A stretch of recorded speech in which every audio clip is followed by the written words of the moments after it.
Welcome to the Gray Report. Delinquency rates are rising, especially in the CMBS world. At the same time, with the possibility of rate cuts coming up in September. So is it a green light for multifamily and commercial real estate, or do we still have to get it through some rough, choppy weather before we get to the promised land? I'm going to be talking about all of that and more, including a piece from NMHC, but talking about how much can we trust this census data and some of the public data that's taken from surveys. We've talked about it a little bit on the Gray Report, but this new piece from NMHC is really eye-opening.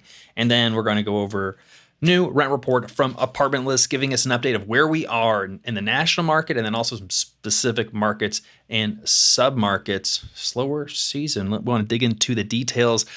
I have renowned acquisition specialist Jay Reeder from Gray Capital here on the Gray Report today. We are not only going to be talking about these articles, but just getting into the mindset, and the man behind so many acquisitions here at Gray Capital. This guy's been in the trenches, making it happen. Going to be talking about deals, what makes sense for deals today, how we look at deals today, how do we get deals done, and what has changed since we started doing deals quite a few years ago compared to today. All right, we're going to watch the whole episode. Stick around.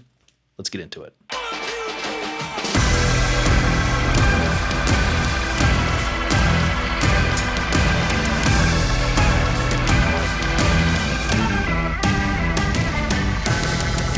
Welcome back to the Gray Report. I'm your host, Spencer Gray, president of Gray Capital. And on today's episode, we've got a special guest host, Jay Reeder, Chief Investment Officer at Gray Capital. Jay, thanks for being on the show. Once again, it's not your first time on the Gray Report, but this is the first time in a while since we've been on the show together. Well, thanks so much for having me. Happy to be here today. Yeah, absolutely.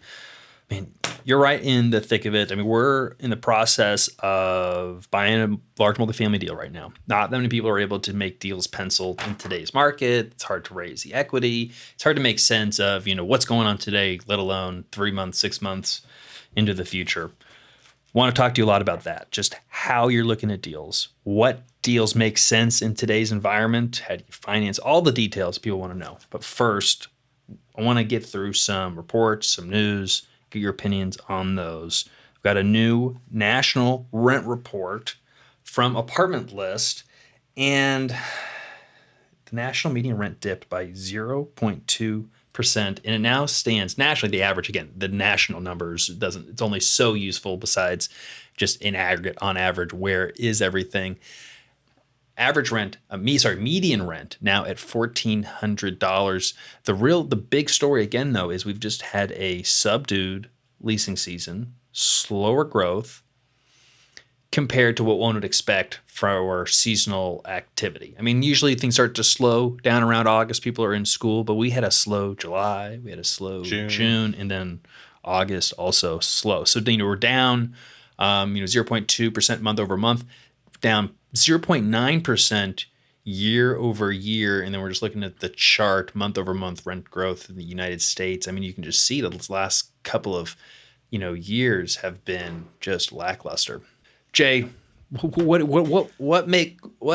are your thoughts when you're thinking about some of the slow leasing season we've had this summer in 2025? Well, I think if you look at this chart here on the second, I think it tells a really good story. If you look every year, even going back to 2019, look at when the growth happens. The growth happens early on in the year, and it just kind of tends to grow throughout the year. If you look here in 2025, we spiked in March, and it has been a decline ever since March. And I know we've seen that in our portfolio specifically. We had these incredible leasing numbers in March. I remember we were sitting and talking about Solana, and it was pre-leasing out into the summer, and we were at like 99% occupancy. And then we have months where we're getting 2-3 leases. Now, fortunately, we had some pre-leasing on the front end to show that. But if we didn't have that on a number of our properties, this prime leasing season that we always talk about, May, June, July, we saw almost none of it this year. Yeah. Like we saw some rent growth. And I know I've talked with Chad here internally. He's like, how are we having rent growth on kind of the properties, but there's no traffic? Yeah. And so like the trade outs are doing well, but we're having to reduce rates to get people in the door because traffic's just not there. It's interesting because, we're seeing peak vacancy, from the markets we're in, but also just like national number, like peak vacancy. Occupancy's never been like as high, as low. Occupancy's never been as low. Vacancy's high. but we're also seeing record amount of like absorption rates throughout the country and the markets we're in and elsewhere.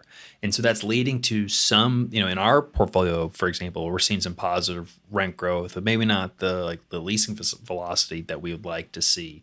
But But renewals have been very high. but renewals have been really strong also. So it's a complicated picture and a lot of nuance. It's not all just, hey, there's demand, rents are growing, and people and the units are occupied.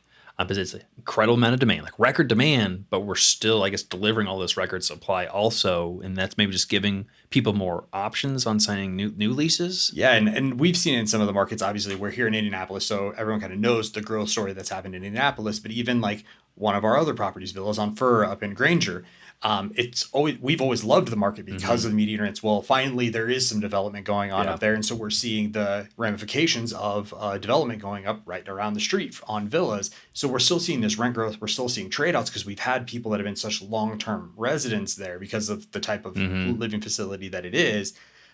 But then the traffic is being spread up amongst 4 apartment communities instead of 3 communities there right Yeah. now. And so I think just kind of that justification of the rents and the accessibility, what we get, age versus kind of convenience is really what we're kind of seeing. And I think kind of all circles back to that old real estate moniker of location, location, location. Like if you're where someone wants to be, you're always going to have some traffic. You're always going to have the ability to kind of pull rents. But then if you're not like choice 1A, then you just have to be creative.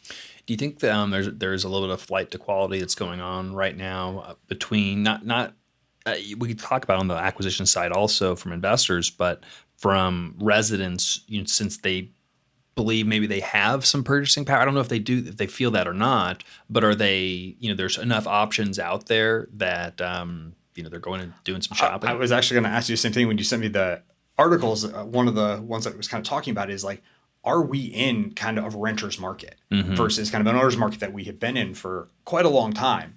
And I think there is a path to quality, but I think it's for all of those reasons. But then at the same time, I think it has to do with kind of the justification against the housing market because the housing market supply is not there, but even the supply that is there, rates near 7%. It's just unaffordable right now. Yeah. And on the single family home. on the single family home side. And so, yeah, if you're going to delay doing that another year, you're going to be like, okay, what's the closest thing to a house that I can live in? Yeah. And so bigger apartment. And it's like, hey, yeah, if my mortgage would be $2,500 for this house, but I can rent an apartment for $2,000. Yeah. And this apartment for $2,000 is 100, 200 extra bedroom larger than this one over here. I think that's where you're going to. I don't think that the work from home is as big of a thing as maybe as it was 2-3 years ago. I still think there is an aspect of it where people are wanting that extra bedroom for work from home. I don't think that is. I think we've seen that kind of on our 3 bedrooms have softened a little bit across our portfolio. Yeah. Which is all interesting, by the way, just how quickly that's all shifted. But I do think, to your point, I think people do want the quality assets of like, hey, I want this to be in my home because I'm going to be here till I can buy a house in 2-3 years. So, and I think that speaks to the like stickiness that we've seen on renewals. So getting back to the question that you were asking about, are we in a renter's market right now? I mean, does the leverage lie with the renters? It feels like it. Yeah.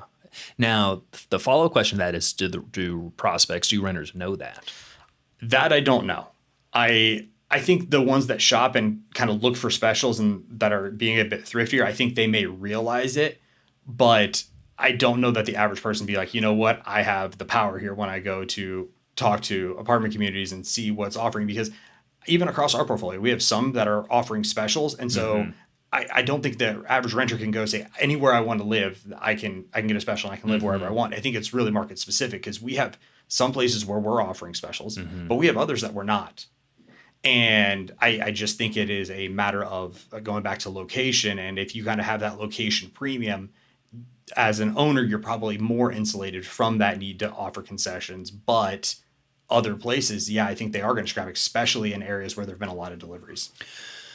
Yeah, I think, each market's going to be a little bit different, and each community is different also. And sometimes there's a little bit of a delay because one community can come online offering huge, crazy specials, and then eventually the competition kind of catches on, and then they have to kind of reciprocate to some degree. But sometimes there can be that delay. And so if you are looking for an apartment, I mean, it's worth looking around and asking, and certainly, look that I think people see new construction, they see these really fancy new apartments and they think they cannot afford it. And some people probably, can't, but some folks probably could afford it, but they're not looking at it, assuming that they're more expensive, not thinking, hey, these owners, maybe they're over levered and maybe they've got their They just need me to construction move loan in. coming to, and they just want me to move in.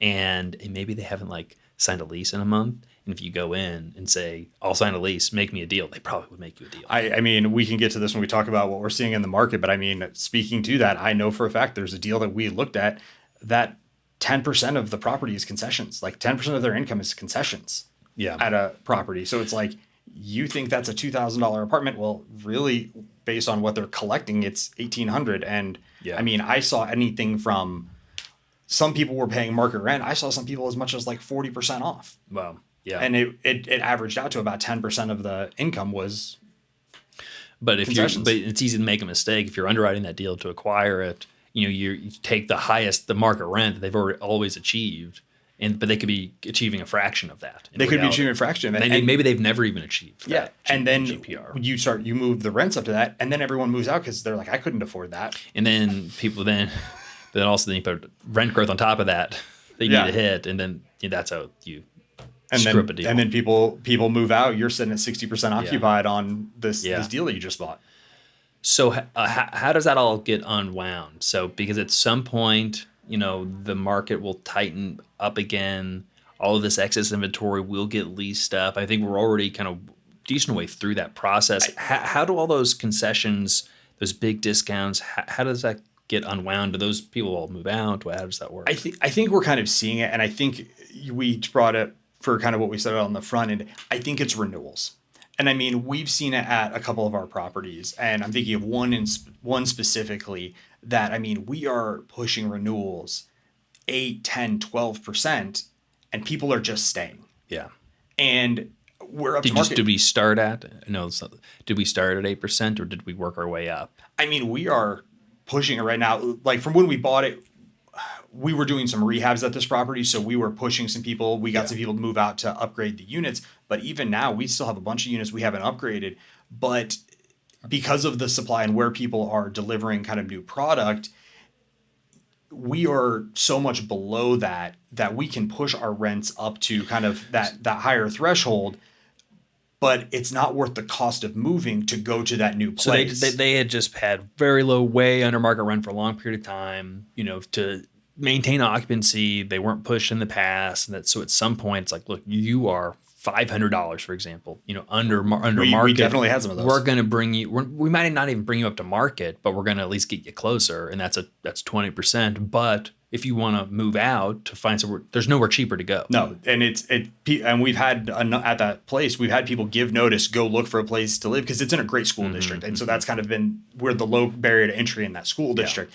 And then they go look and they're like, I have to rescind. And we've had a couple people we've had to do some workouts with because it's a pretty in-demand product. And when we get people off the street, we're getting the market rents. And so I really think it's going to come through renewals. I bet next year we see a very similar graph with higher renewals and maybe a little bit less rent growth. But I think some of those renewals are going to trade out a little bit higher. And so if we're seeing 2 to 3% rent growth on our off the market, we're going to see 5 to 6% on renewals. Yeah. To just kind of get everyone up to where they are until all of those concessions burn off. Because as we've talked about, and we're going to talk about here in the next one, what can we trust about the starts data and what's going to be delivering for people to live in that's new in 12 to 18 months. Yeah, no, that's a good point. That's a great transition. Let's do that transition now because we're going to talk about a lot of that data and performance as we discuss other topics. So we have been talking about the data, whether it's jobs reports, whether it's CPI, and a lot of this kind of government data that's often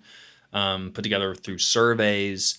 And we've kind of just been questioning the usefulness and the practicality of some of it and like the accuracy of some of it. And not to go off into conspiracy theories, it's more of just trying to figure out what's real and what's right. And we know, again, a lot of it's just doing this podcast every week and doing updates. Like we know because of the real-time private data in terms of like where rents are, like if we're seeing generally positive or negative rent growth. And so then like CPI, Consumer Price Index, for example, when it posts, positive rent growth for like 2 years, when we've had negative rent growth for 2 years, we start like scratching our heads a little bit of like, what is this actually measuring and how useful is it? And whether we talk to Jay Parsons or other like industry, like actual economists, it's not just us not understanding or just not making sense of it. It's actually like not a great method. And I would take some solace and be like, well, as long as we're being consistent in what we use, like we're using the same wrong method, like unemployment rate. People are like, that's not the best way to measure unemployment. It's like, okay, well, as long as we're just using the same method over and over, it's like we're wrong the same amount of time. So maybe it's even out. Maybe it evens out. But when we talked about, now we're talking about starts data, housing data, and the way that the census, again, the census, we typically consider to be like the gold standard of information. Like when you're like doing like a research report or something and you're citing census data, it's usually like, damn, that's a primary source. How do you get more primary than that? It's like you're actually going out and counting everybody. But that census, like, yeah, they go out and they do the census where they're counting. But they're also handing out surveys every once in a while for certain topics, studies, like housing starts. And so that's what so NMHC put out a piece on August 27th recently, after all this controversy of people like us and the Gray Report, but also like Jay Parsons saying, but also just industry experts everywhere saying the multifamily starts data does not line up with what we're seeing on the ground. It's not lining up with reality. And it's also not lining up with the actual real-time private market data. So CoStar has their own data on starts and in permits, but mostly starts, where they're actually attempting to track every single like start. Like, you've seen like the CoStar like advertisement. Oh, yeah. They've got like a plane that flies around. I don't know how often they're using the plane or not, but they're attempting to actually gather all this data in real time. And then another thing on that too, specifically, they use feedback from people. I mean, I know a deal that we were looking at earlier this year. One of the big issues with that deal was the potential new supply that was coming on. And we look at CoStar and it's like, oh my goodness, there's 4 deals in the pipeline here. Well, I know that a lot of those deals have been put on hold and like the owner reached out to CoStar to say, hey, these are on hold, and they've taken them off. And I mean, even here across the street, there was a deal that was supposed to be announced, and I remember they did a groundbreaking and everything. I just pulled up CoStar because I was curious, like, oh, is that still proposed? And CoStar's taken it off because it's kind of been tabled. So, say what you want about CoStar. The people have positive, negative opinions about CoStar, but at least, they, from what we see, have a more accurate data set, at least on starts, versus the census, which is taking a survey. If not, they're not surveying everybody. They're surveying a few particular regions, a few particular developers, and they're extrapolating that data. And this NMHC piece goes into detail, and they, without basically saying that like CoStar is absolutely better than the census, they basically say that CoStar is much more accurate than the census. There's just no way. Like there are multiple points of failure and error on the census process versus the CoStar, which is just direct, real data. And I think we could talk about this too a little bit more when we talk in acquisitions. But I think if you just look at the logic behind everything, when it comes to cost of labor, when it comes to cost of goods, it doesn't make sense for there to be an explosion right now of housing. It is just too expensive. Who's funding? Who's funding it? Who can fund it? Who can buy it? It doesn't exist right now. And so to sit here and say that there's this huge growth, like, I promise there isn't. I've looked at it. Yeah. The only thing, I mean, are there apartments being built in the country? Like, yes. And they clearly surveyed the few developers that are building wherever they are building. But it's just not the case. I mean, again, it's not a small swing either. I mean, again, the census reports that starts are up 6.9% from the first quarter of 2024 and 22% from the prior year, while CoStar data shows starts decreasing, down 27.3% from Q1 2024 and 34.9% from the prior year. So it's not even like a small discrepancy. It's a massive discrepancy. But then where it's the downstream effects that I think are concerning and why it's important to talk about is that it's not just real estate developers and we're like, oh, darn it, like we're deciding not to build now. Well, honestly, it's like if I'm a developer, I'd be concerned about, oh, there's all the supply coming online. Should I make a further investment in housing when I'm facing even more supply? Because supply has been a headwind to rent growth and profitability.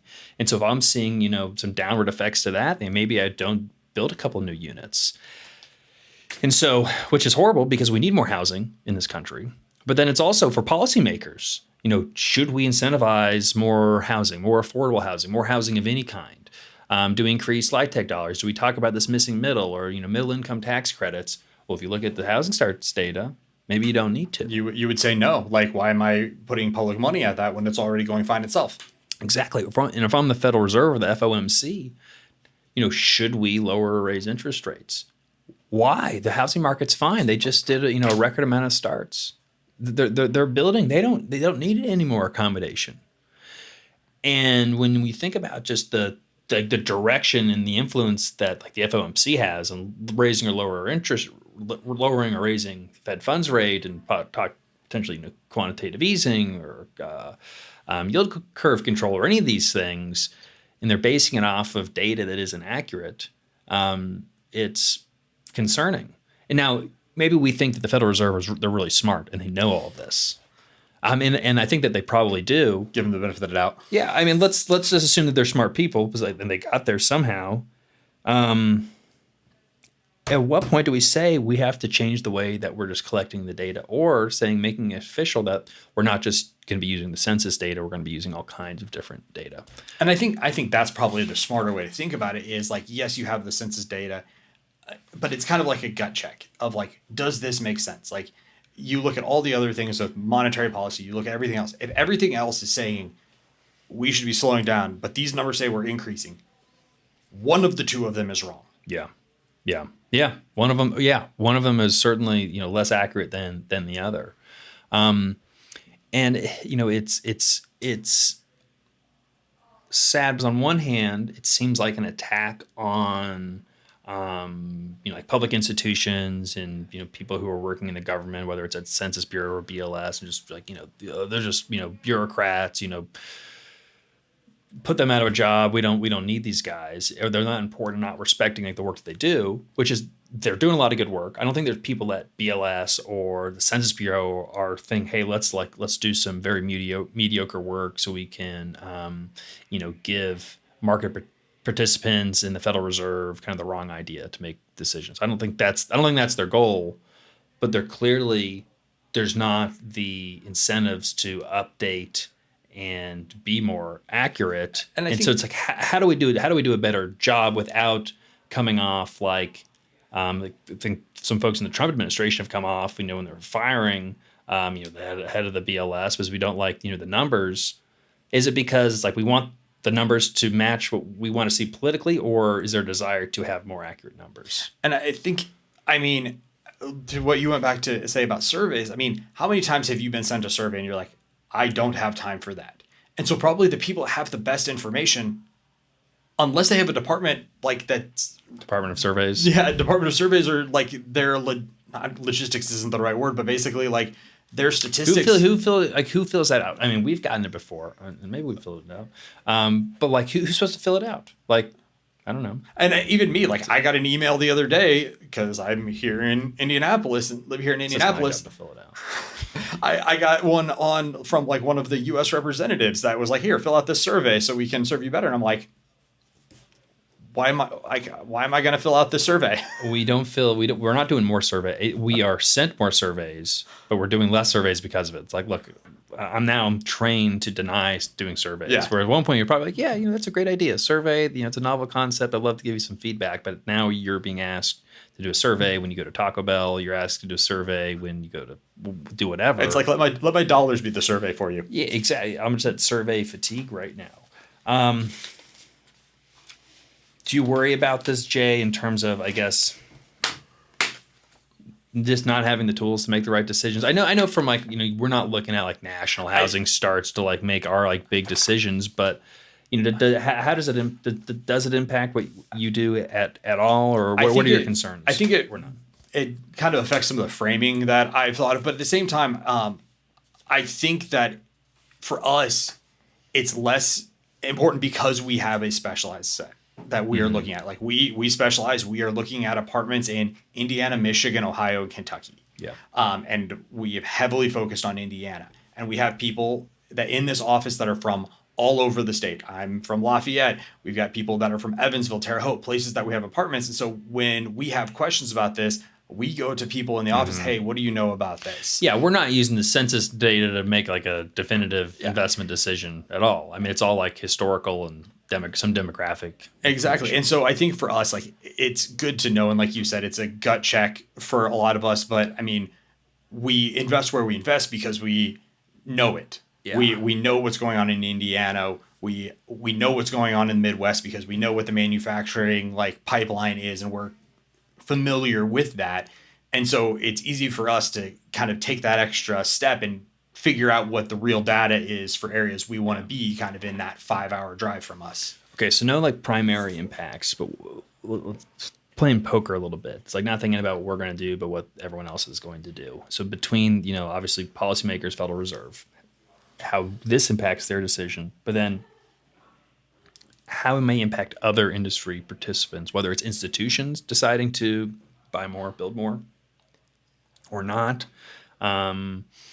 banks, lenders, any like secondary effects, and how you think about anything that we should do differently or behave to take advantage of the behavior of others.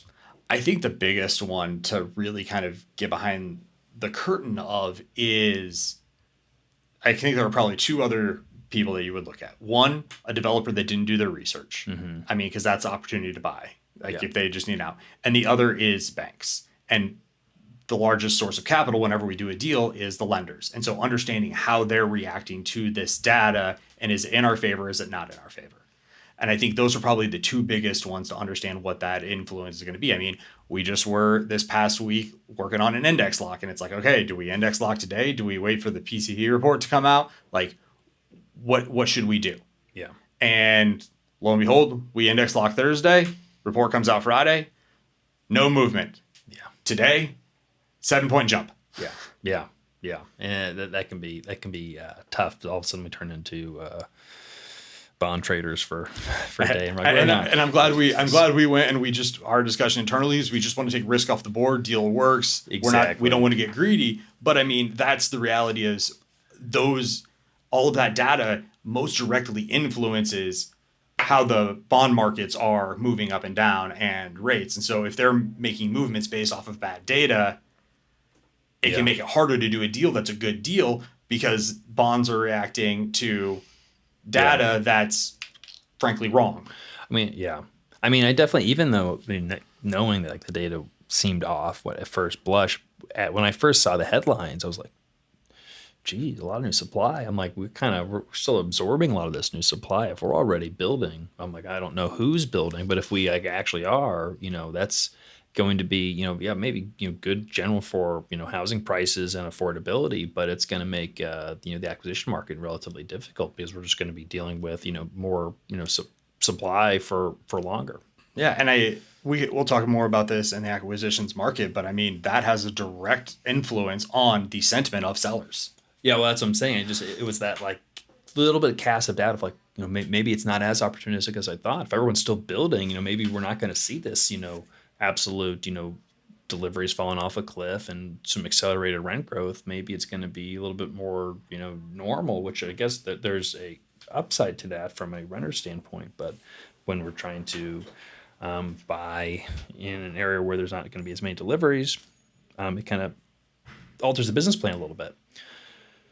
Okay, we got interesting update delinquency and distress update. Trepp put out their CMBS delinquency report, and it's not getting any better. It's not like everything's lost at the same time. I mean, we're seeing pockets of distress, pockets of foreclosure here and there, but it's not as though it's widespread fire sale by any means. If anything, we've seen some evidence of some cap rate compression and some accelerated market activity. But still, the TREP CMBS delinquency rate increased for the sixth consecutive month in August 2025, rising 6 basis points to 7.29%. And then when we look at the rates by property type themselves, industrial has a very low delinquency rate of 0.6%, lodging 6.54%, multifamily 6.86%, office unsurprisingly 11.66%, and retail 6.42%. Again, 12 months ago, everything was a little bit lower. This all lines up with kind of this wave, wall, surge, whatever you want to call it, of loan maturities. And it's the idea that a lot of folks, bought deals at relatively lower cap rates. They're on these floating rate loans. And if they've had their interest carry expand considerably, and it just costs more to hold these deals, expenses have gone up. Rent growth hasn't necessarily been positive in every market. In fact, it's been negative in a lot of markets. So it's the recipe for some distress. Jay, given the kind of the hardships that especially other regions and other markets have faced, are you surprised that we're only seeing this level of distress? Or just give me your take on like the general threat level out there in the multifamily market, kind of your average multifamily deal. Just what are your thoughts on stress and loan distress? I think a lot of people are feeling stress. Maybe fall short of everyone feeling distress. Mm-hmm. But I mean, as you said, there are so many factors that we can see. And I mean, we can see it in our internal portfolio. We can see it in stuff that we look to buy. Everyone is feeling pressure from all sides, whether it's rent expectations, whether it's increasing costs. I mean, we talk about CPI, what is inflation, 2%. I can promise you that across the expenses in our portfolio, it is not 2%. Yeah.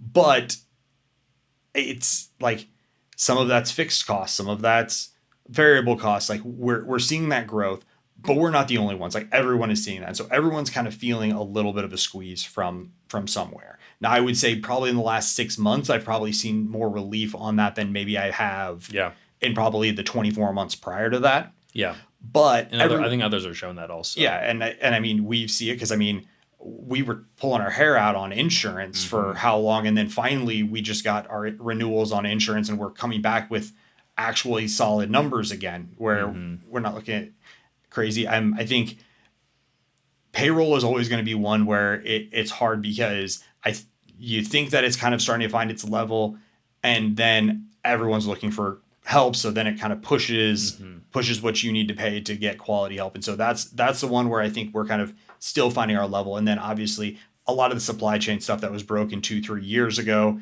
I think that's kind of found its level. Tariffs have obviously thrown a little bit of a wrinkle in it. I don't know that we've fully seen how that affects when it comes to replacement parts and all of that, but it's things we have to be conscious of. So everyone's kind of feeling something on that. And then if you locked in your debt 3-4 years ago and you're on a fixed rate, you don't care because you're probably in a pretty good spot. You're in a really good spot. Yeah. If you're on a variable, that's probably where you're starting to see this tick up. I'm actually a little surprised.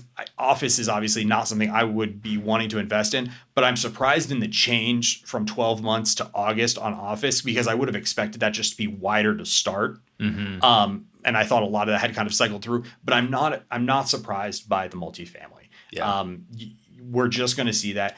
And I do think we've talked about it for 2 years, kind of that wall of maturities. It is there, but I do think the rate dip last year helped a lot of people. And a lot of people were able to take advantage of the dips last year.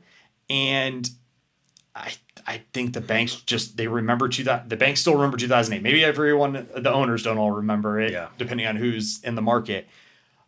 But they don't want to go through that again. And so they've been willing to work for a long time with people. I don't know if that's going to hit a point where they aren't willing to do that anymore. I would have guessed when this started, that would have been a year ago. We really haven't seen it. And so I think it's just going to be, there are going to be some distressed assets. There are going to be some ones that kind of come out, but it's probably going to be a fraction of what we thought or on paper looked like it was going to happen 2 years ago. What do you think about volumes, deals on the market now for the rest of the year and then into next year? And this, I'm curious because of, if you've got a deal that's distressed, you might want to take it to market. You might be forced to take it to market.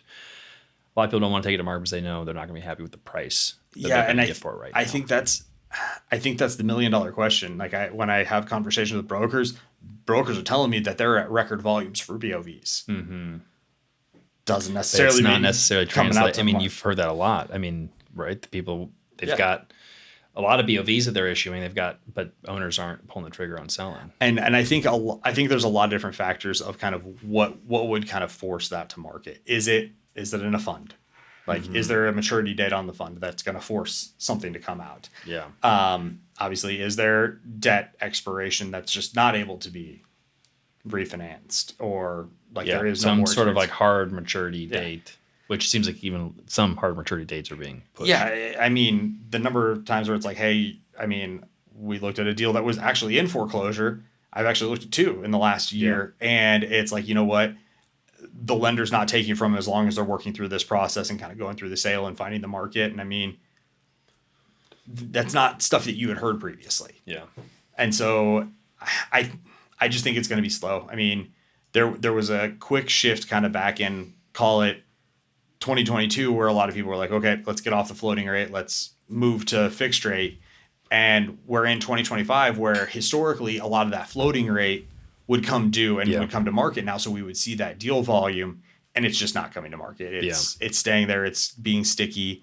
And I think the stuff that you're going to see is the stuff where developers, and the real opportunity I think is in the coming out of development.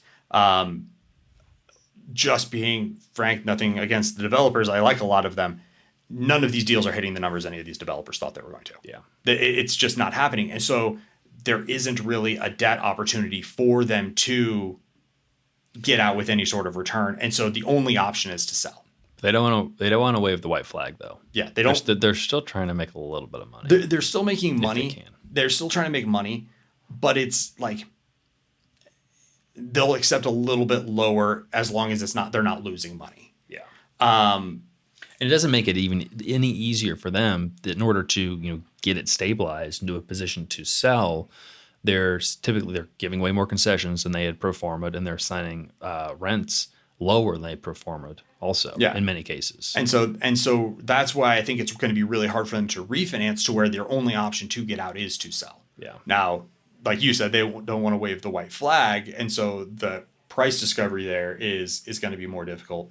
But there have been enough buyers in the market that have at least come to hit some of their prices. I mean, Yeah, and all you need is one. all I need is one. And so I do think that that's kind of where the opportunity is, because those are the only people that have to sell. Those people and people with distressed assets that the bank is forcing. Those are the only people that have to sell right now. Yeah. I mean, if you have a loan maturity coming up and it isn't a floating rate maturity, if you're on a 5-year loan, if you're on a 7 or a 10-year loan and you're coming on maturity right now, your property is so much more valuable than when you put that debt on it that you can pretty easily roll it. Unless you have to get out of that deal, you can roll your debt right now. Yeah. And so, And why would, I guess, other than not being comfortable with a longer term hold period, whatever the term of that debt is, assuming prepayment penalty Yeah. and whatnot, why not just wait until you can sell at a significant higher price, especially if you believe that cap rates have kind of peaked in this cycle and that they may be on a downward trajectory and pricing may get much better. Like, I don't think anyone could objectively say like now is a great time to sell your multifamily. if you don't have to, and I mean, Yeah. we have a portfolio. I'll BOV stuff to see what it's worth. I have We're not selling right now. I have no plans on taking anything that we have to market anytime soon. Yeah. Bottom line. Yeah. What unlocks the market? Well, what gets people who are on the fence of, because there's a lot of people who would kind of like to sell. There's a lot of people who are like, I don't need to sell and I'm going to hold out until pricing does get better. But there's a lot of people who, whether they're a syndicator and they're like, I'd love to return some capital to LPs to get some full cycle deals to kind of roll into new deals. But then there's also LPs we hear from that are like, hey, we'd love to just cycle out of that deal, understand that maybe it's not going to be as big of a return as we had initially thought, but we'd love to get that money back and redeploy into a new deal. So there's pressure to sell. So what's that threshold to gives people the green light to say, yeah, let's take it to market. Let's do this. I think time. And like I said, now's not a time I would tell anyone to go back. But I know I've said this to you multiple times. I think I've said it a couple times when I've been here on the podcast. Anyone that has been in real estate for the last 15 years, with some exceptions, no one has lost money.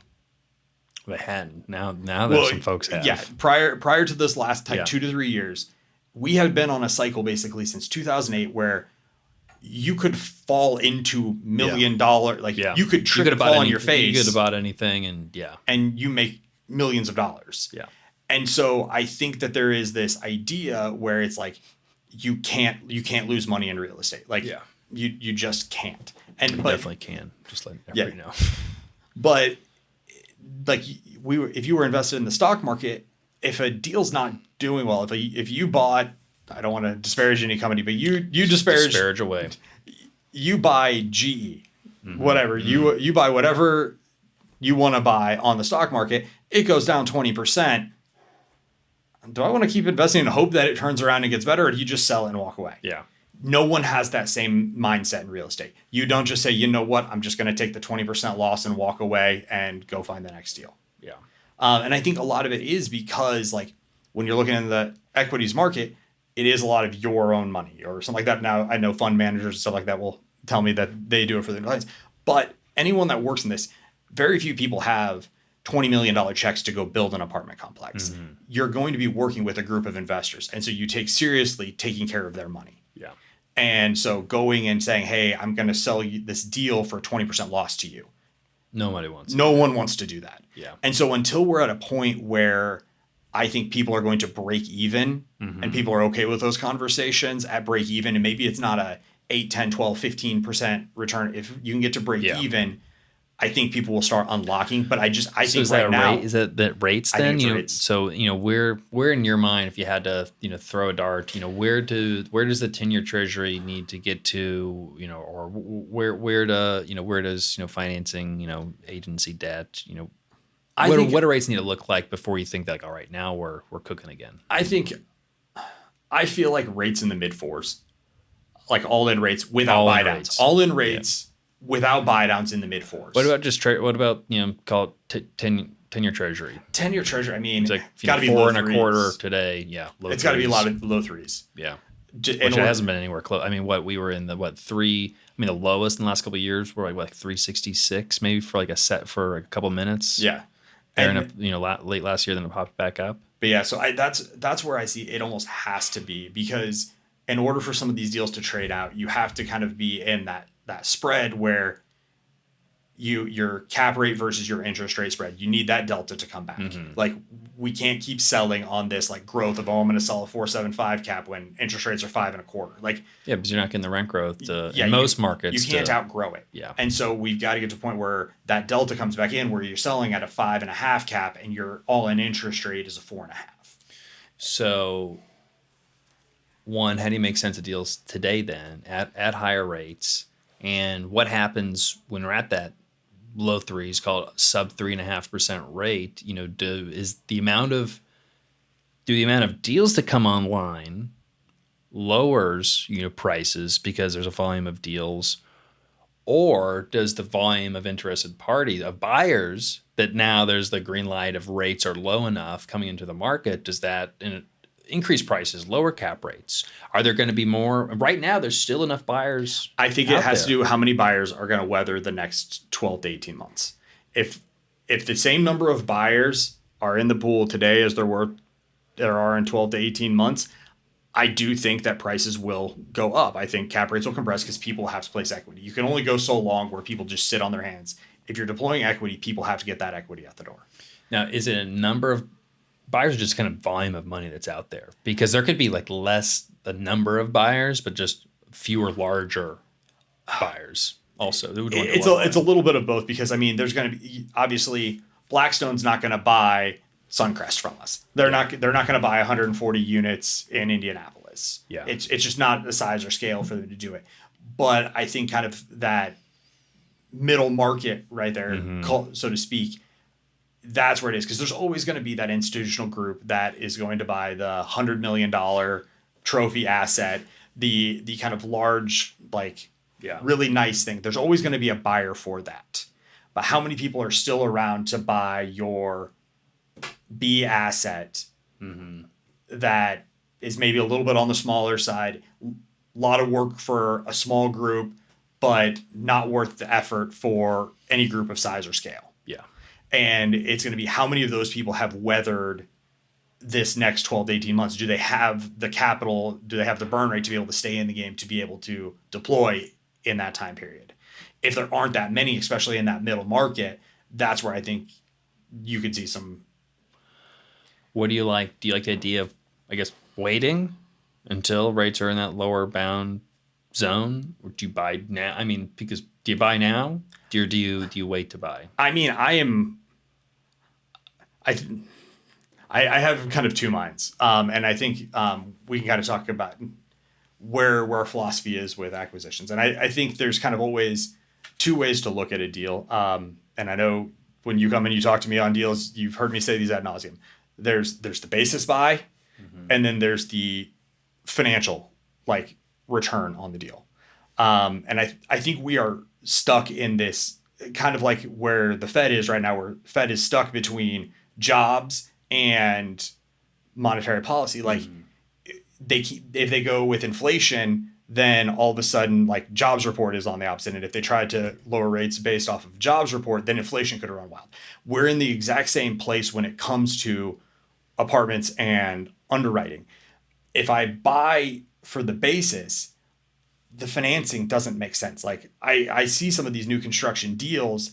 Some of them make sense. I mean, we're under contract on one of them right now that we like a lot. Yeah. But I've seen just as many where that basis, the replacement cost is probably $230, $240. I can't underwrite more than $180 a door on it. Yeah.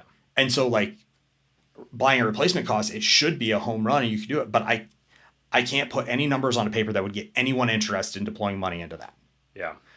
But on the flip side, I go and I say, hey, what makes sense on this return? I'm at a significantly lower number than even like a low basis. And so like I can't say, hey, here's this great 8 cap or that's going to get me great cash flow, because it's the type of asset that we're not going to want to buy. Yeah. And so we're in the market right now, stuck between these kind of two pillars of no one can develop. And it goes back to what we were talking about starts and that data earlier of like, you can't pencil development right now because there's no data out there right now that supports getting rents based off of the cost to build right now. Yeah. And so it's like, if you can buy anything lower than the cost of building right now, the easy answer should be buy it. Yeah. Like if I can find anything, I think we've talked in here internally, like in Indiana, if there's anything kind of below about $220,000, we kind of see that as the time value money replacement cost in the area. So what I hear you saying there is there's not going to be a lot of new construction over the next couple of years if you can make sense of it cash flows today under today's terms, under today's market condition. Yeah, and honestly, I would say even if it doesn't, if it were my money, I would buy it because there's not going to be a way to get it cheaper later, but you're going to have to be okay with the fact that you're buying that at like a 3 cap. Yeah. Yeah. Which is hard to finance, hard to raise money. Exactly. And if it's my money, it's like, okay, yeah, I can make sense of that because I feel like I can outgrow that because I have the long enough term view to do that. But when we're raising money and I have to show someone a return that they want to take their money out of another market, say stock market right now, and invest in that, it just doesn't look like it makes sense. Like, why would I invest in a 3-4% return deal when the S&P for how many years has been north of 10?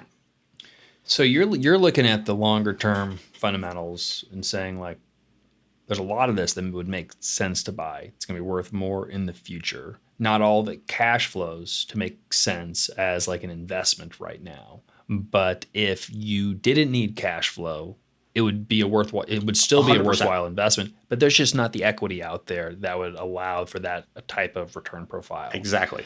There's like you said, there's no data to point to like an outsized exit because like the total returns, the IRRs on some of those deals, unless the assumption is just there's going to be some significant cap rate compression, the returns aren't going to be that great. But from a terms of a positive return, good allocation, Yeah, you'd be all for it. I'd be all for it, and I think it goes to one of the things that we talk about is like we need housing, like Yeah. it is a definite need in this country, and so you should want to buy what is in need.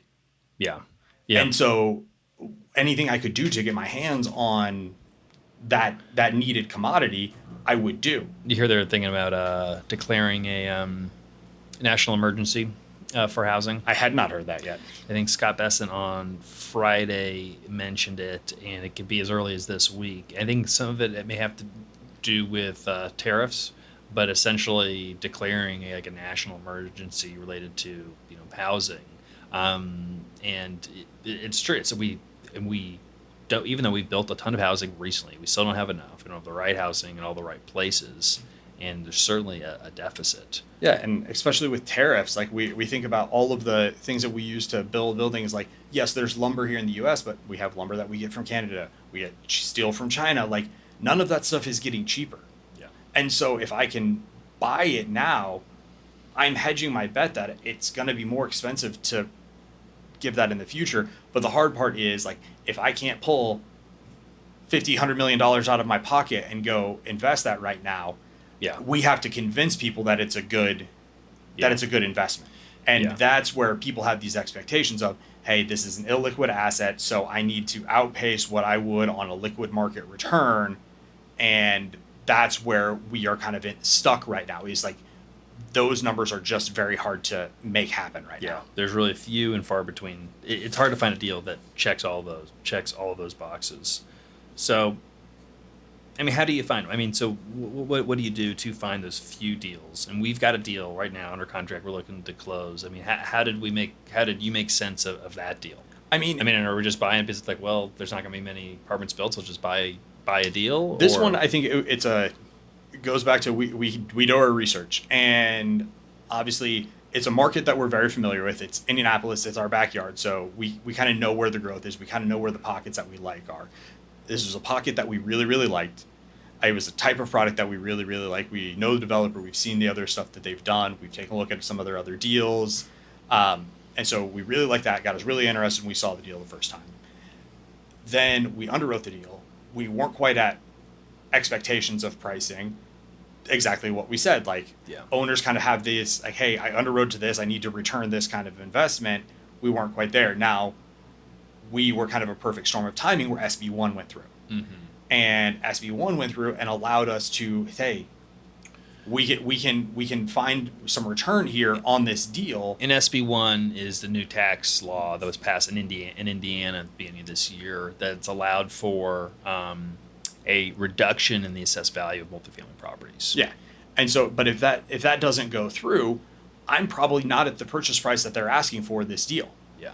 And so we were kind of Johnny on the spot because that passed just as offers were being due on this deal, and we were able to be nimble enough and maneuver where some people had already given up on this deal Yeah. because they were looking at it kind of under the old underwriting of it. Yeah. And so that was, I hate to say, it was perfect timing, but it was us being diligent about liking a deal, understanding the fundamentals of the deal, and then when that variable changed, we were able to change that variable to get us where we needed to be on price and win the deal. Yeah. And so we had everything else kind of figured out on the deal already. So some of it's just sticking with it. You know, Yeah. the first time when you look at a deal, and there's been multiple deals, I guess, that we've won and eventually bought that have been like this. Thinking of a couple, it just doesn't work out the first pass, and there can be months that go by, and with some if you don't check, if you don't check in, you're not going to be top of mind. They might be talking to other potential buyers, and things can change. Whether it's performance at the property changes, or just the deal terms change. The seller's desire to sell changes, and or there's been a buyer or two and they fall out, for one reason or the other, and sometimes that scares people off even. Yeah. What when you see a deal, when you think about all the deals we've done, what are some of the signs that it's a deal? Like early on, not obviously you have to underwrite it and the returns like hit our, check all of our Yeah. like boxes. But it's, take that out. What are some just quick signs when looking at a deal that makes you blink? This is a good deal. I think the probably two most important ones, and it's probably the ones we bring up in our acquisition meetings, are median income relative to rents. Is there a path to grow? Are you already sitting at 30% of median income, so you can't grow because no one could afford to live there? Yeah. So is there runway there? And what are the in-place rents, and not like the market rents or asking rents? What are like the in-place rents relative to the per door price? Yeah. Because we have good ratios. We understand kind of what our expense ratios are, what they should be at the property. And so if I can kind of put those two in ranges that we're comfortable with, it's like, okay, there's a path here. I don't know what the path is yet, but if those two things are there, we can try to figure out these. Or if there's like maybe one where we've walked away from, taxes sometimes are an issue where like these two things are great, but taxes are an albatross. Well, that's what flats was. And so we weren't aggressive because of taxes. Well, all of a sudden the tax number changed. Yeah. And then now all of a sudden it checked these two boxes, and it made a lot of sense to move forward. Yeah. So the rent to price per door. What's the right? What's the number you're looking for? I mean, the one the sweet spot range, and I think it kind of moves as you kind of go up the class spectrum. But I mean, where my gut check is, if it's anything below 0.7%, I can't It's look too at. far It's away. just too far away. That 0.7 to 0.8 is really good range. We've had a lot of really successful deals kind of So in this that is essentially range. kind of like the 1% rule. Yeah. That's like kind of a sort of old school, like single family home, but still relative to what your overall cost is to the rent. Exactly. And so kind of that I can make it work. And if it's above 0.8, it looks really attractive, but there's probably something that's like a deterrent on the deal. I mean, like the one that comes to mind for me is like we bought Solana last year. Yeah. Solana was like a 0.84. Yeah. Great deal, but we now know what the hair on that deal was and why it was kind of pricing where it was, and it's something you had to figure out. It wasn't just like, oh, slam dunk, this is all this extra money that I get to make because the ratios are great. It's 384 units. It's in a pocket between two different other Broad Ripple and kind of Northside Indy, so your traffic was a little bit different than some others. So there are some things you have to overcome when you get into those. You also start getting kind of your Class B, Class C assets when you get into that range, because you're getting... It's going to cost more to operate Exactly. those. Yeah. And so that's where you have to be careful of those. You need to be pushing closer to that 1% rule. Yeah. So what are some mistakes people make when they're underwriting deals and they're looking at a deal? If you're talking to somebody who's kind of getting into this, they're newer, or maybe they're not doing it the right way. Well, what are some common mistakes, the wrong ways to maybe look at a deal? I think one of the easiest ones is, and I remember when I first started working with you and we had a broker tell us, no one looks at year one. No one looks at year one.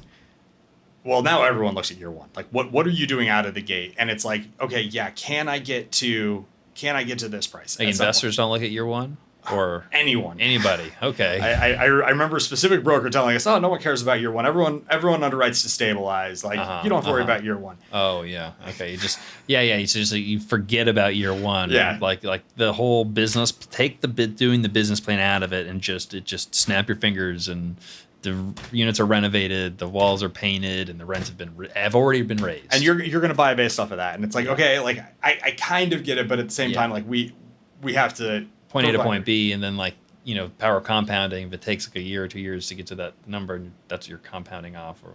It's like, exactly. And so I think specifically where I'm going with that is, you're not going to get everyone up to market year one.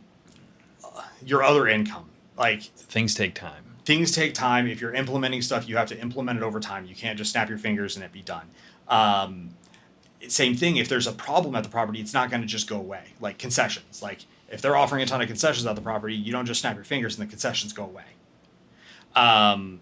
And that's, I think, where I think you forget. I mean, you trend 3 months of other income. Well, you trended 3 months of other income during the summer when you had a bunch of lease breaks because people were buying houses. Well, you're not going to be able to project that Yeah. through the fall, winter when no one's doing that. Yeah. And Inflated other income. Exactly. So I think those are the ones where it's like, when I do back of the envelope, if I just take my back of the envelope and I don't dig any deeper, those are the ones that I always see as kind of like, oh, okay, take a couple steps back. Is this reality? Yeah. And then kind of go from there. And same thing, like market rate, same thing with rents. Like, what are the actual rents versus what are the marketed rents? And if you're growing, compounding off marketed rents, you're just always going to be kind of chasing. Yeah. But if you're compounding off of a reasonable assumption of in-place rents and can still make it work, that makes a lot more sense.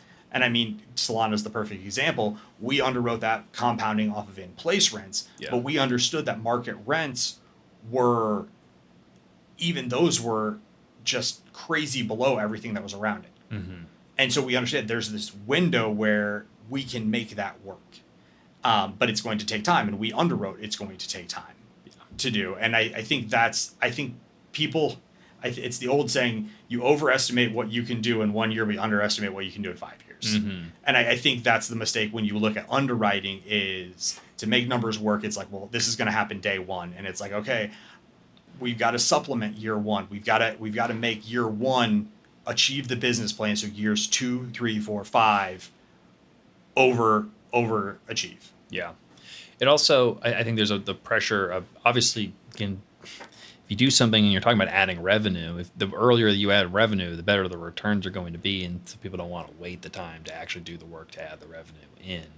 And then there can be, I guess, talk about the disconnect between the spreadsheet and the operations and like the actual like site itself. And then some of the differences. And now that, we do our own property management, where it is there'll never be like a 1-to-1. But how do you marry the two? It's always difficult when it's like, because even when we do our best looking at the spreadsheets, like, okay, well, if we've run all of these properties, like on our model that we have for current deal we have under contract, like I have a whole sheet of like, what are our internal comps? Like, what are we spending here? What are we spending here? Yeah. Like, how are we marrying that? And it's like, okay, yeah, that seems like we should be able to do it. And then we go into a meeting. It's like, well, why can't we run it like this? Well, we can't because we have XYZ here. Like, I'm trying to think of the easy example, but it's like, this is contracts, whether it's payroll or contract services or, we don't have a painter in that market. And so like, we have to find someone new. And right now the bids that we have are $30 higher than we have for all the other ones we have in our market. So if you use what we have in this market, it doesn't work. Trying to think, because I mean, I know for a fact we have a property specifically that's happened at, and that's really where it is. It's like, okay, well, we can do this. Well, we can do that because we have this maintenance supervisor that's like HVA certified and can do all of that work. Well, can we hire that? Well, we have this property in this market. We can't get an HVA certified. What's there? So I guess what I keep thinking about it, and I go back and forth, is so when is it better to be more broad and give yourself more contingency, I guess, more like round numbers to basically say, we can't, because we can't know, it's futile to even attempt to know every single detail that's going to happen over a year or project 10-year hold period. So I'm going to use some broader numbers, maybe less specifically accurate, but maybe more like a more appropriate range. Mm-hmm.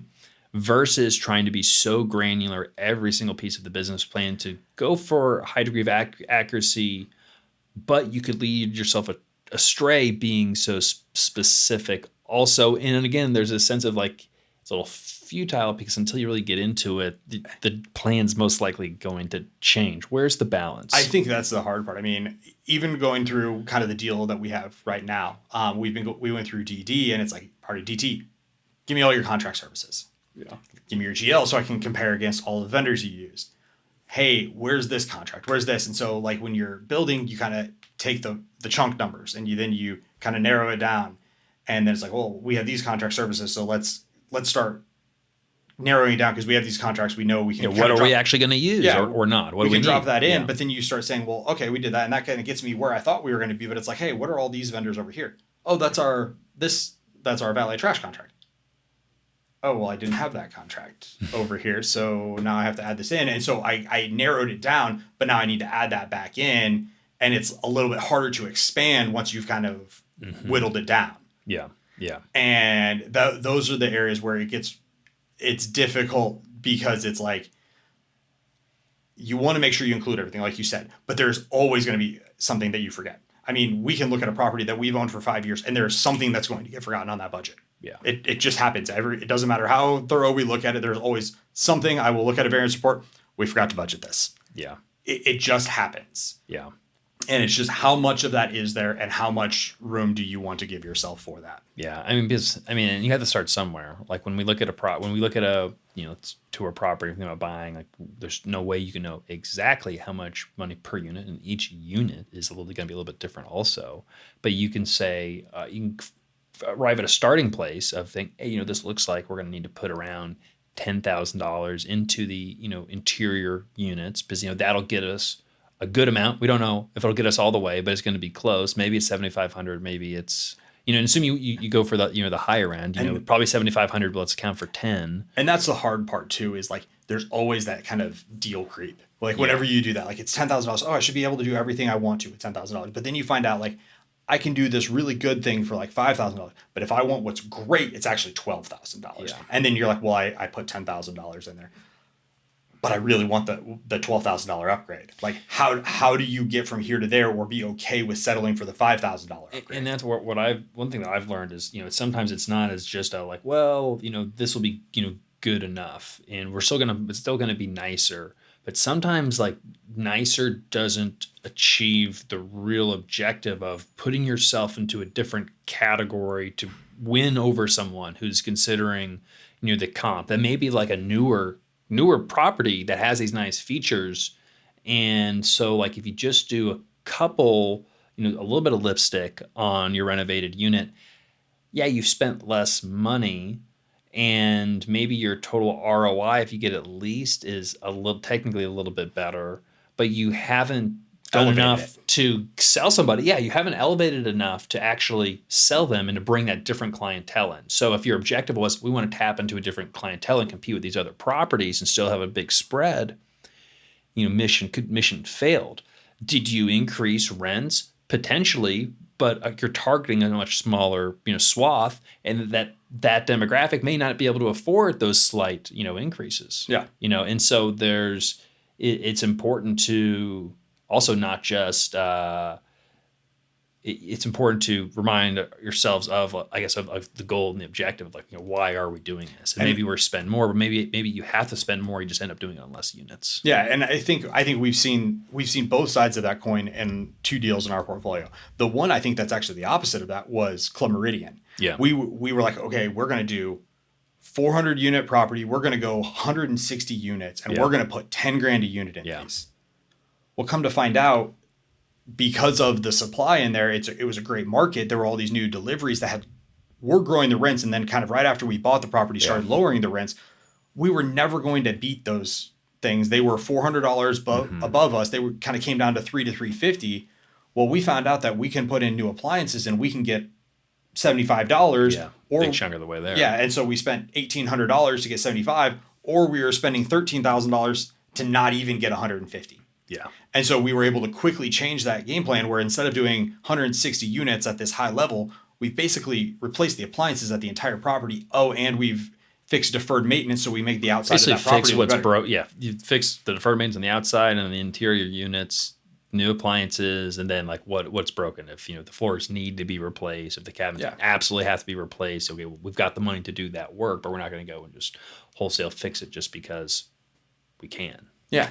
And then we have another property that we did where we did a ton of upgrades. People love the upgrades of them, but they didn't like the price. And then they go to the classic unit at that property, and it's like, well, this isn't what I paid for. Well, no, that is what you paid for, because that's a classic unit, Yeah. but you fell in love with the upgrade. Yeah, and then that's one where it's like, okay, on the units that are renovated, do they need to go a little bit further to really tap into that next like demographic? Yeah, so it's not the people that are upset about the pricing that they're in. Exactly. Um, talking about acquisitions still, what's the sweet spot? For financing, we're doing a 5-year fixed rate Freddie Mac loan. We typically do 7 or 10 years. I've done up to 12-year terms. Why 5 years right now? It's a little bit on the shorter end for a hold period. Yeah, I mean, sweet spot right now for pricing has been 5 years. I mean, if you look at kind of the curve of like your 30-day, Yeah. if you pull up like let's Market Watch or something like that, and you kind of see what the 30-day is versus the 1 year versus the 5 year. It's like kind of this like valley right at the 5 year. You kind of look at the belly of where that is relative to current versus also in the past year. 5 years right in that sweet spot right now. I would love an ideal world. 7 feels like the best and where I would want to transact. Yeah. But kind of where the optimum pricing is right now is kind of 5 year. 10-year always. They're still getting good spread. I mean, we got a really great spread of this on the 5 year. Yeah. And so, the 10 years, 4.2%, the 7 year, again, this today is, 3.93, but at the 5 year, it's, 3.7. So, and you're getting, it's really, it is really the belly of the curve, and just right before, the curve really, truly steepens.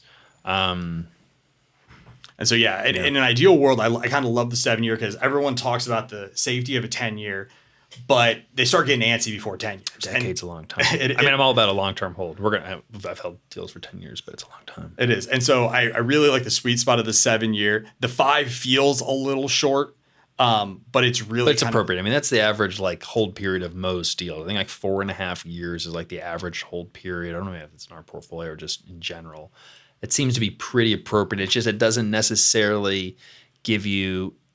It doesn't give you runway. It doesn't give you runway if then, okay, well, we actually want to hold on for 7 or 10 years. Now, there's a good chance, like the deal that we're doing right now, we might refinance in year. If we like, this deal is amazing, we want to hold on to it for an extended period of time, maybe we refinance in year 3 or year 4 or year 5, do something. So, that's really what it is. And agency's just kind of where it is right now. Like if you're kind of a larger institutional, you can get some good terms with some of the life co, kind of on your risk spectrum. HUD is just undoable right now. So tell us about that.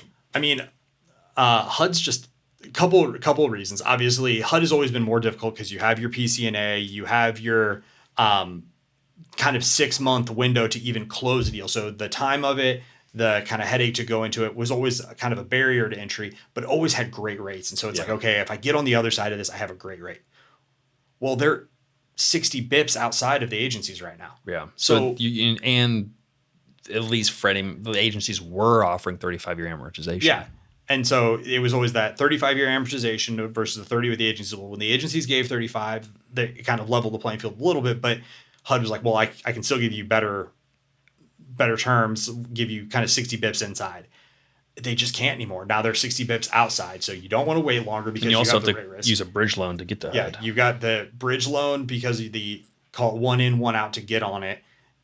More rate, it doesn't make sense. Plus, right now, like what we see specifically kind of in our portfolio is we're going after bigger deals, and we can talk about that kind of from our financing, our kind of our strategy right now. Going to one source of equity is hard. And so we kind of have to piece together. We have some ticks. We have some other things to structure our deals. Well, HUD, you can't do ticks. You can't do DSTs. Mm-hmm. And so all of a sudden, the only way to do a HUD deal is one pool of equity, go straight in, take the rate risk on time, do all those things. And so it used to be this great product for having this kind of long-term wealth preservation. 35-year amortization, 35-year term. You had time to outlive any problems that you had at the deal. Yeah. And you can't get on it right now. I talked with our primary HUD lender last week, and I was like, you guys are connected. Why don't you go to HUD and be like, I don't care about going from 85 to 87 on the LTV. I don't care about going from 118 to 115 on DSCR. make it so I can get it done in less than 6 months, make it so that I can have a more interesting capital stack on it. Why does it take so long? Because it's a government agency. And I know we're not trying to slam on government Well, we agencies, can do but no. We're allowed to know. No, we're definitely allowed to slam on government agencies. So I mean, Fannie Mae, Freddie Mac. I mean, they're not like they're not. They're GSEs. They're not like a government agency. But like, what takes 6 months? Well, I mean, they HUD took like 9 months during the pandemic. I mean, well, we don't know. No one knows. But the agencies, you can still do business. How's it working? What's it like working with Fannie Mae or Freddie Mac, and how is it changed much? I mean, we have great relationships with the lenders, and so we've been fortunate to have a lot of people kind of go into bat for us when we kind of go to the agencies, know our track record, know what we're looking for, and so, like you said, this deal we got great term on our spread that when we went in for looking at it, we index locked great. So like we kind of nice fairway deal on this one. Is though dealing with the agencies, is it sometimes it seems like it's kind of take it or leave it, our way or the highway. It can be. I mean, there's obviously kind of going into ether as you like to say sometimes when it's like, hey, we have to go with the lender. They want to kind of compete Fannie and Freddie back and forth with each other. And it's harder when we give one lender one, Fannie Mae, one Freddie Mac, because they usually like to use leverage one against the other. So when they're kind of standalone, it is take it or leave it. But I mean, yeah, I mean, a lot of it kind of comes back in ranges. I mean, you've seen a lot of the debt quotes we get. Hey, 24 to 36 months of IO, kind of 100 to 115 on spread. And it's like, okay, do I underwrite the most conservative? Do I underwrite the most aggressive? And kind of what comes back. And I mean, typically we've been a little bit based on our history, we've been a bit more conservative on rate and a little bit more aggressive on IO because we usually get more IO than we even ask for. Yeah. And then like on this deal, spread came in fantastic, but we got cut off on IO on the shorter end of it. And so that's kind of where we have seen it's kind of how do you balance the initial versus what you finally kind of get quoted at. Yeah, makes sense. So what's the difference, doing a deal now, whether it's the financing side or just the way you look at deals, doing a deal now versus call it a year ago versus doing a deal now versus doing a deal, call it 2021 when rates were crazy low. And then what was it like doing a deal before that? So I'll go with kind of where it was 2021. And then before that, I have a little bit different experience than I think most people do. But so going back to 2021, you've heard me say this. We weren't selling assets. We were buying and selling financial products because you were buying and selling the spread between your interest rate and what you could get on, call it cap rate, yield on cost, whatever it was. And you were making money off of that spread. Fundamentals got thrown out the window.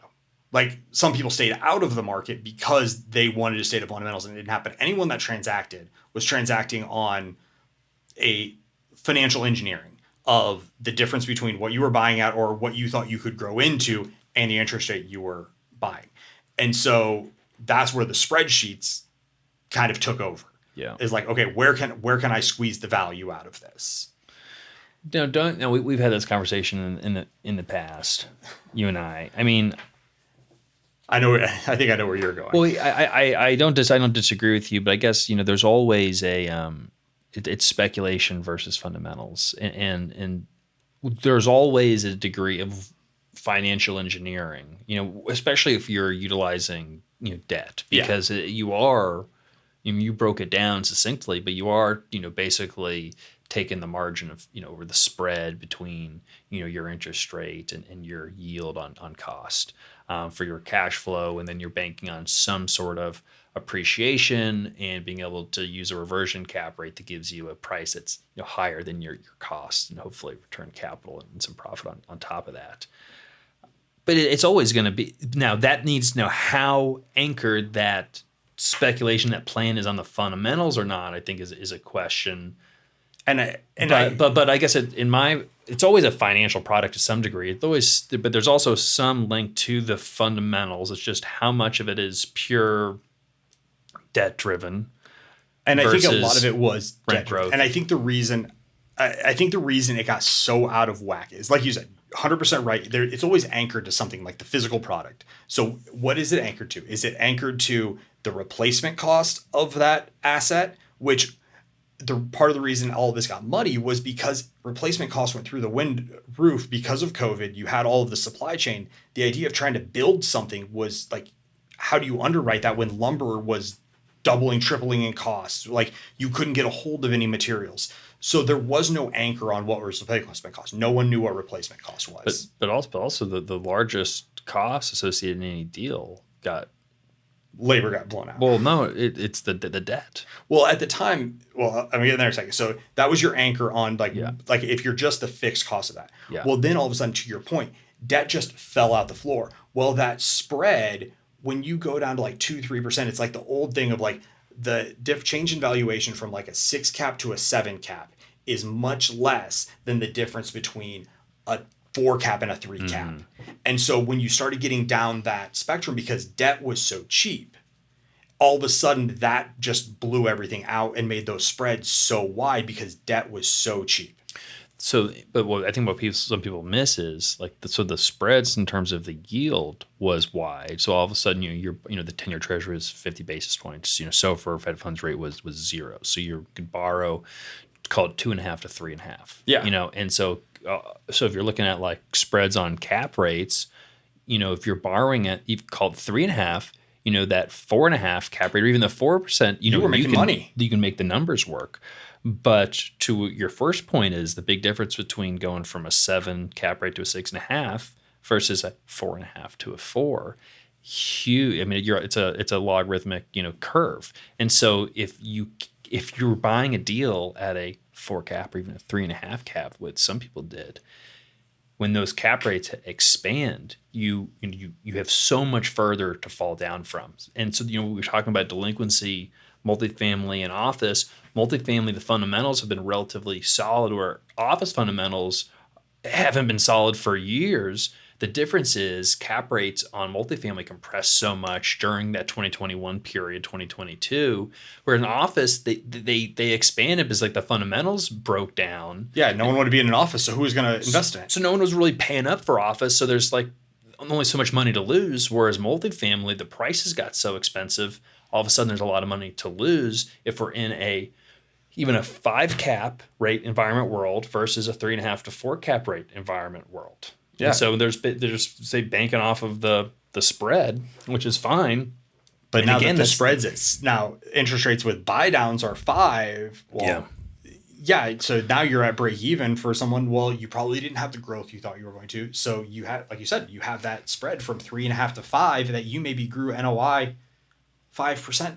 Yeah. And you just can't make that up. And so that's why I had said earlier, what if kind of breaks if you could have grown, and the kicker is not only do you get, you bought it at 3.5 cap, now they're 5 caps or whatever, you were assuming, 5 to 10% NOI growth, something, crazy, or, 10% rent growth. You had negative rent growth, negative NOI growth. Then you've had the cap rate, expansion. It's bam, bam, bam. You can see why we're seeing delinquency rates, and sometimes it can even be surprising we're not seeing even more foreclosures. Yeah, and so that's where we saw in 4 years. So I mean, that's one where we bought some properties in 2021, but fortunately, I think we bought in great locations. Yeah. During kind of that period, and so we didn't really they were smaller deals because they were the only deals that we could really pick up because we got outbid on everything else. Yeah. And so I think that's kind of where I see kind of where it was 4 years ago in the kind of the 2021 craze. Obviously 2020 was kind of completely different. And then market kind of reset in 2021, lingered into 2022. And then obviously it's been difficult since then. If you talk about a year ago, this is where I was telling you earlier, it's like when people were talking a year ago, everyone was like, oh, the basis buy. And I actually think we actually executed 2 really good basis buys in 2024.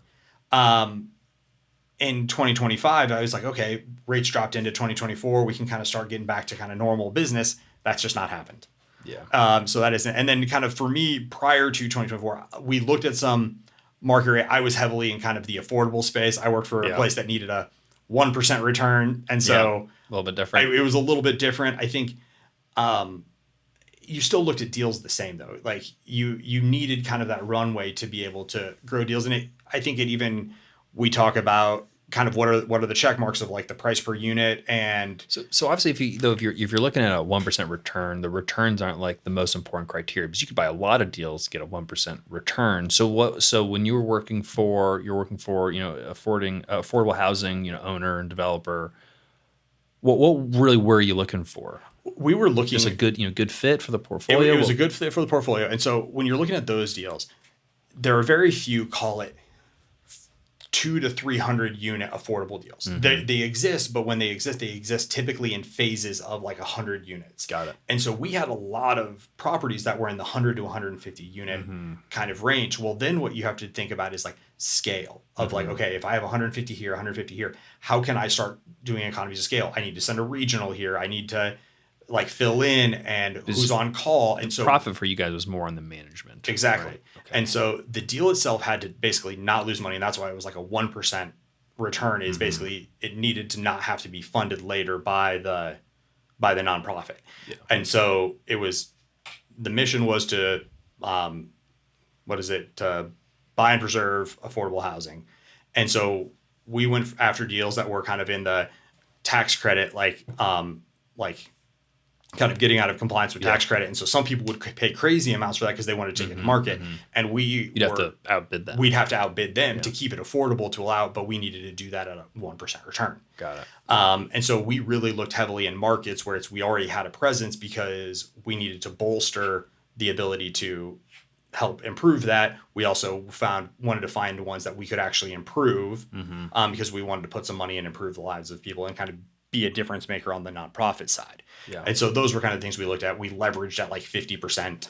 So it was much, much different. Very different strategy. Yeah. But a lot of it came down to was obviously fulfilling the mission. So checking that bucket, but it was heavily on understanding operations and looking at ways to maximize efficiency on operations. Yeah. Like we couldn't look at anything that was less than like 50 units unless we had 50 or more units within like a 1 mile radius of the deal, because you're not going to send someone across town to go over 50. But if it's down the street, it's real easy to do. Then it was kind of like after that, the bucket had to be 100 because then you had to be able to staff it with 1 and 1. So obviously different ways to skin the cat, but not necessarily too much difference in operations. No, it's really making sure you have the people in place to kind of execute the business plan. And it's just, what is the business plan? And the business plan is fully contingent on your ability to add resources and provide for the business plan and kind of see it through to the finish. So really not much different than we do here on a different basis. It's just, we have the ability to push rents in a market as opposed to a market that kind of had rent constrained. Yeah. Okay. So here at Great Capital, we've done value add deals, we've done core plus deals. Right now, obviously each deal is different. But what gets you more excited, I guess, right now in 2025, maybe going into 2026? Would you love to find, the next deal, looking for more of that kind of that newer core plus deal, something with a little bit more the room to more of a value add play? What's kind of that ideal? What's like if you could go and just pick one strategy for our next opportunity, what would it be? Given the market conditions now. Given the market conditions, one of the things I feel we've had good success with is we are very comfortable with the equity raise. And so we have been able to play maybe in a space that maybe others our size wouldn't. Yeah. And like you and I have talked a long time about how it used to be like the $20 to $25 million deal, call it $8 to $10 million of equity. And now we're raising $25 million. And now we're raising $25 million. And so for us, it's worked really well to go after the bigger deals. I mean, this is over a $60 million deal. That's almost 300 units. We did 384 last year. We did 444 last year. Yeah. We did 406 in 2022. So we've had a lot of success with some of the bigger deals. They are at heavy lift on the operation side. And so I know our operation side would love it if I kind of came with that nice kick it down the fairway 200 to 250 unit deal. And so that's where we kind of struggle is like from an operations standpoint, that's really a sweet spot is that 200 to 250 units where they would do really, really well.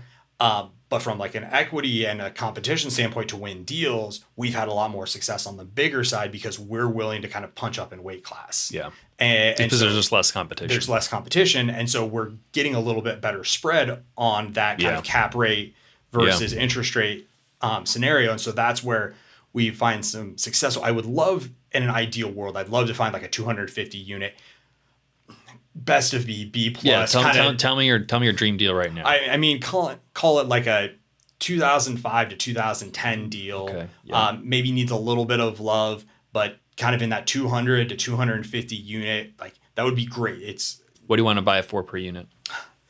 I mean, that kind of depends on what the rents it's getting. I mean, in an ideal world, I'm thinking kind of off the cuff, I'm probably going to need to put 10 to 15 into a deal like that to kind of, like you said, we want to put money into it. So I need all in costs on that deal in a competitive market to be around 200. A newer deal I could see in kind of the 220 to 240 range. So if you were all in on a 2005 deal, around 200 per around is that 200. too much? Is that too much? Or are you it feels a little heavy. I would depending on the rents. Depending on the rents, I would love to be in kind of that 180 to 190 range. Yeah. That's where it feels really good. I mean, that's kind of where we were with Solana. Yeah. And that kind of felt okay. That was a 2010-ish vintage, 2012 vintage deal. Didn't feel crazy, but that was a 384 unit deal. And so having something kind of smaller scale with a similar kind of all in per number feels a little bit better. Yeah. And so that's in an ideal world, I think, to kind of like marry what we want to accomplish on operations versus what we want to do. But would you buy a mid 80s, mid 90s deal? Mid 80s, probably not. For the right one, maybe. And why not? And why maybe? So when I think of a mid 80s deal, there's obviously going to be some physical obsolescence. We have some 80s deals in our portfolio. Some of them are great. One of them is one of the best properties in our portfolio. And I really like that deal. But that's the exception, not the rule. Yeah. But if I'm looking at a business plan, a mid 80s deal right now is 40 years old. Yeah. When I go to sell in 5 to 10 years, that's a 50-year-old asset. Yeah. Not a 40-year-old asset that I've put some money into. And people are going to look at it, well, they would look at it how I look at a 70s deal today. Yeah. And that's a lot harder to feel real good about. I think there are some aspects of it that make the business plan work if you can buy for the right basis, if you can write the right business plan in the right market, but it's not what I'm searching out. Mid 90s, I actually would feel a bit better about, but I think that's where a lot of the disconnect in pricing is right now, because for the same rule, in 10 years, I'm going to look at a 90s product the same way I look at an 80s product today. Yeah. But so because of that, I need to look at that and I need to see a discount in the 90s. But I think that's where people are kind of flocking to, because 90s doesn't feel that long ago. No. And so that's where I think a lot of the competition and a lot of people are flocking to are those 90s deals. 90s and nowhere. Yeah. Yeah. And so where I kind of see the sweet spot being is probably in that mid 2000s to mid two teens, is that's probably pricing similar to a mid 90s deal right now, because anything that's more than 10 years old, people are going to look at kind of that 10 to 25 year age pretty similarly. Yeah. And so I feel better in that kind of window than I do 90s on kind of the risk adjusted return for the age of the property. Yeah. Makes sense. So I would look at 80 or 90s. I like some of the, I feel like location, when we talk about that whole location, I feel like a lot of those 90s deals are kind of in the location that you want to be in. Yeah. But because of that, you're paying up a little bit, and you're paying a premium for maybe an older vintage that is a little bit hard to wrap your head around right now. What are your thoughts on? Now we're going to wrap up, because I know I've been sequestering you for a long period of time. But so like deals in markets, and like in strategies that we typically would have considered, but given the current market conditions, starting to look attractive. Take away, obviously geographic proximity is off, but like New York City cap rate, or Chicago cap rates have been relatively high in rent, and they're getting really good rent growth.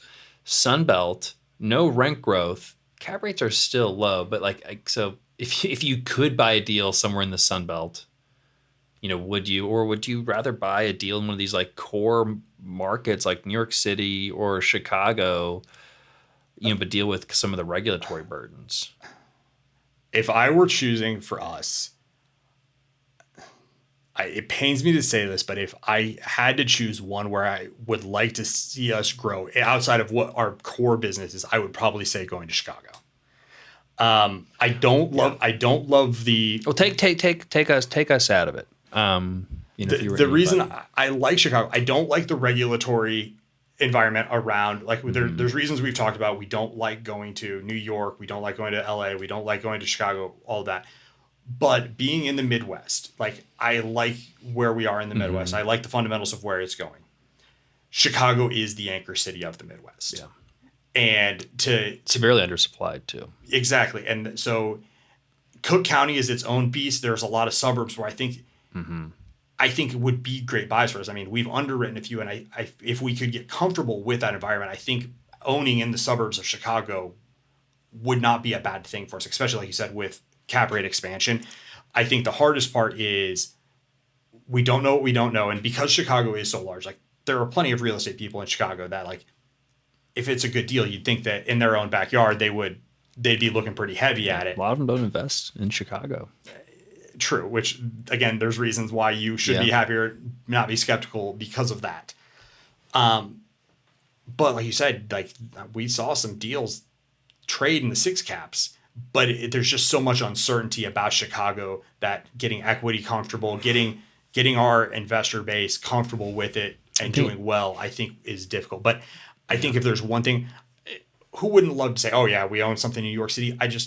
That's not a draw for me because I'm not on the coast, so it doesn't do anything for me. Sunbelt's great. I mean, you and I, we looked heavy in kind of on the front end of Huntsville, on the front end of Greenville, on the front end of Chattanooga. We were in best and final, and we were in best and final and deals in all of those kind of before it went red hot and we walked away. Yeah, those are cool places. Love to visit. Would love to do. California, I don't know what I don't know, so I wouldn't do it. But like I know, being 3.5 hours from Chicago, still a huge financial hub. A lot of reason to be in Chicago. I remember being in college.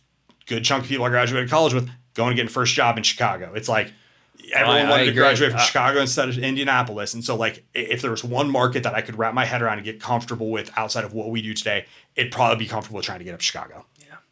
I hear it. The unfunded pension liabilities and, corruption or whatever, just uncertainty in, Cook County has kind of prevented us. And knowing that a lot of our equity kind of feels similarly just in conversations of I just don't want to invest in Illinois, certainly not Chicago. I mean, I have done a deal in Illinois, not in Chicago though, and it's been fine. Nothing's happened. Didn't think it rained on, didn't melt. So I think it makes a lot of sense. I think it's an opportunity for somebody, again, whether it's Chicago or whether it's New York City. I mean, San Francisco's having a big comeback now also. Now, they had seen huge declines, but are finally kind of digging their way out of it. But just some of these markets where kind of a couple of years ago, you just assumed that the cap rates were so low and that the prices were just so high. It's like, how does one ever like get into one of these big and I think markets? that's the area that I struggle. Is like, I think we do really good at what we do, but working and doing well in Indianapolis and the secondary markets and tertiary markets of Indiana is a much different animal than going up into the regulatory area that is the third largest city in the United States. Yeah. I feel like you either need to only be in that market and that's all you do, or you need to just be so large that, we're investing in primary markets and we're a, $2 billion fund. Yeah. I don't know. And that's always kind of in the hurdle. Like you said, is that barrier to entry. I think once you're there and you understand it, you can get comfortable with it and be happy, but it's like, we have to get comfortable with the renter regulations there. We have to get comfortable with our equity and being there. You have to get comfortable with all these things. It's just like we say all this, and then part of me thinks, I'm like, well, someone else is telling themselves the same thing, so they're not looking at it. And just how we said we're going after the bigger deals because no one else is doing it. Is there an absence? I think there is an absence of people doing the deals, and does that open up an opportunity? I don't know. I don't think it's something we're going to be doing tomorrow, but if you think Great Capital, if we should start hopping up to Chicago and doing some deals, let us know in the comments, and we will consider it. Jay, thank you for coming in, co-hosting the Great Report. This is a great discussion. You're going to have to come back on soon. There's a lot more we can talk about. I think let us know. Again, screw telling us about Chicago. Do you want to see Jay back on the show? Let us know in the comments. I think people would want to continue just to hear about thoughts on acquisitions, how to put a deal together, and just some of the a lot of the things that you do of taking a deal from underwriting to close. I think some people have a good idea of some of the steps along the way, but just more of those, understanding that process in more detail. I think a lot of people would be interested in. So I have to come back on and tell us Happy more to do about it. that, and what you're seeing in the market is always very critical as well. Awesome. Well, thanks for having me on today. Absolutely. Make sure you do leave those comments, subscribe to the Gray Capital YouTube channel, and hit the bell icon. You'll be notified every time we have new episodes. Thanks for watching this episode of the Gray Report. Catch you next week.